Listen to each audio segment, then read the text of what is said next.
смешной и грустный недотепа в несуразном костюме, в старомодном котелке, в огромных ботинках с тросточкой и усиками. Кто хоть раз видел на экране маленького бродяжку Чарли Чаплина, тот навсегда запомнил этот неповторимый образ, который был придуман актером спонтанно и даже случайно.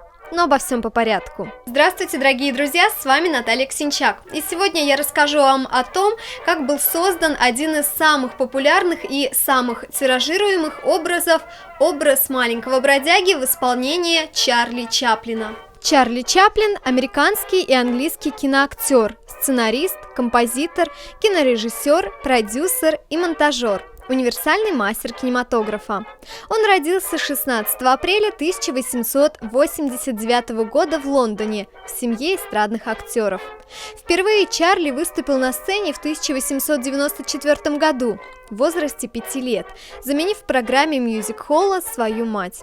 Маленький Чарли сорвал овации зрителей, ставших бросать на сцену монетки и купюры.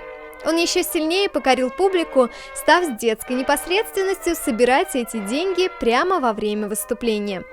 В 1903 году он получил постоянную работу в театре, а в 1913 году его заметил кинопродюсер Мак Сеннет. Так началась звездная карьера актера. Чарльз Чаплин – лауреат премии Американской киноакадемии и дважды обладатель Оскара. В 1999 году Американский институт киноискусства поставил Чарли Чаплина на 10-е место в списке 100 величайших звезд кино за 100 лет. В 2008 году политолог Мартин Сиф сказал: «Чарли был не просто большим человеком, он был гигантом». В 1915 году он ворвался в мир, словно привидение, со своим даром комедии, смеха и помощи.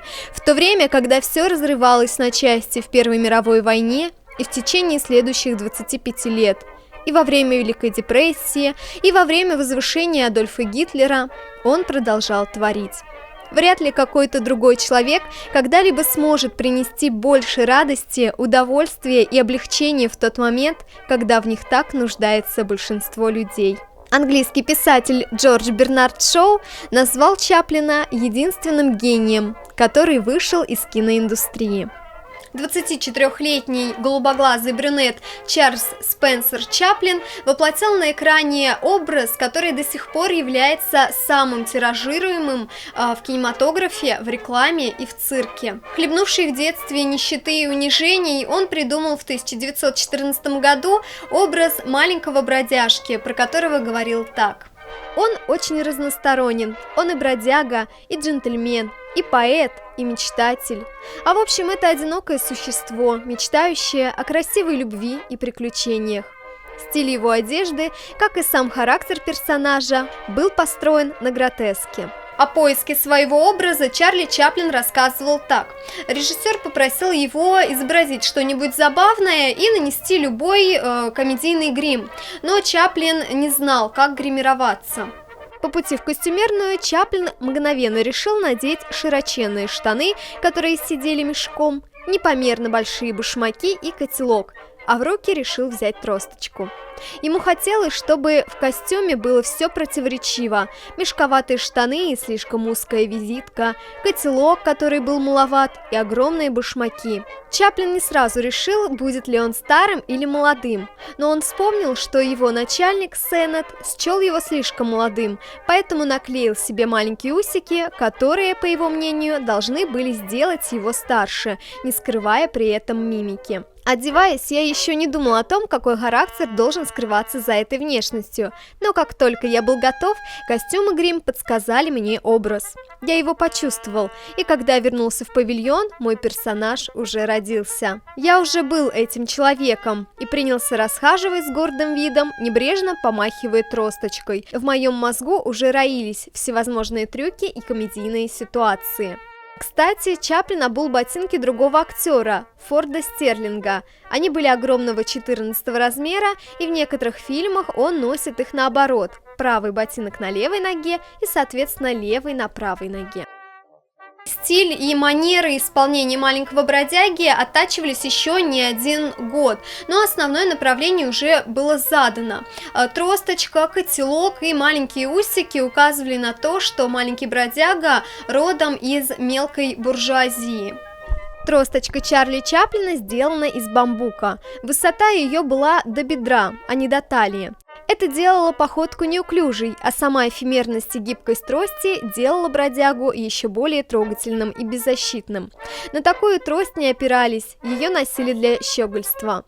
Ища опоры в этой хрупкой трости, Чаплин еще больше подчеркивал застенчивость и ранимость своего персонажа. Интересно, что Чаплин смешал не только величины и объемы, но и саму идею костюма довел до гротеска. Его бродяга одевается, словно он денди: котелок, трость, галстук, жилет, визитка и брюки. Бывало, он надевал перчатки и в петлицу вставлял бутоньерку. Все свои предметы одежды бродяжка явно нашел на помойке. Истрепанная временем шляпа-котелок, рваные сзади по шву брюки или имеющие огромную заплату. Да и пиджачишка явно с чужого плеча, изнававший лучшие времена. Сорочка без рукавов, а если видны манжеты из-под рукавов, то они ни к чему не крепятся. Но самого героя не смущает убогость и бедность его костюма. Он чувствует себя джентльменом и ведет соответствующе. Помогает слепой девушке раздобыть денег на оплату квартиры, спасает ребенка и, в принципе, готов помочь любому постороннему человеку, который попал в беду. В мире, где столько людей несчастны и страдают, смех бесценен. Люди хотят смеяться, они жаждут забыться и повеселиться от души. Каждый вечер мои огромные ботинки, смешная тросточка и красноречивые усики появляются на сотни тысяч экранов и заставляют людей смеяться. А потом они вспоминают меня и снова смеются, говорил Чарли Чаплин. Несмотря на то, что маленький бродяжка имеет достаточно бедный костюм, сам Чарльз Чаплин очень любил дорогие костюмы, был настоящим щеголем, и его очень раздражало, когда его отождествляли с его экранным персонажем. Образ бродяги Чарли вдохновляет дизайнеров на создание коллекции одежды. В сезоне весна-лето 2011 года Джон Гальяно продемонстрировал коллекцию мужской одежды. На фоне старинных часов шагали модели с характерным макияжем, с усиками и в котелках. Покачивающейся походкой они презентовали мешковатые, небрежные комплекты. На Чарльза Чаплина до сих пор равняются актеры и режиссеры.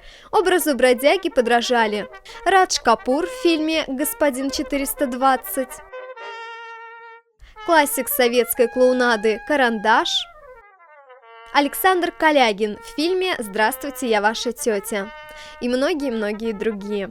Самые лучшие современные актеры утверждают, что искусство актерской игры Чарли Чаплина непостижимо. Вот что, например, рассказал в одном из интервью Роберт Дауни-младший, сыгравший роль Чарли Чаплина в одноименном фильме. Это был пик моих актерских возможностей и самый большой стресс, который я когда-либо испытывал.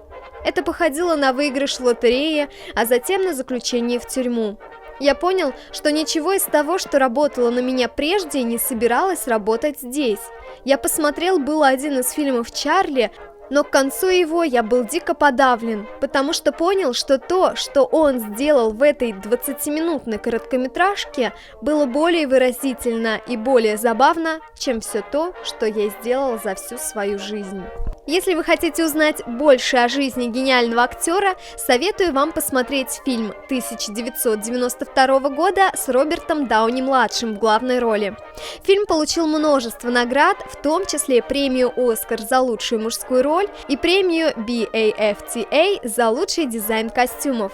Художники по костюмам Джон Молла и Эллен Мирожник сумели передать образ щеголя Чарльза Чаплина, который в начале фильма надевает фрак своего начальника, чтобы покорить даму, затем приезжает в Калифорнию в мятом плаще, ну а по мере развития сюжета его комплекты становятся все шикарнее. Посмотрите хотя бы на этот серый комплект с канатье.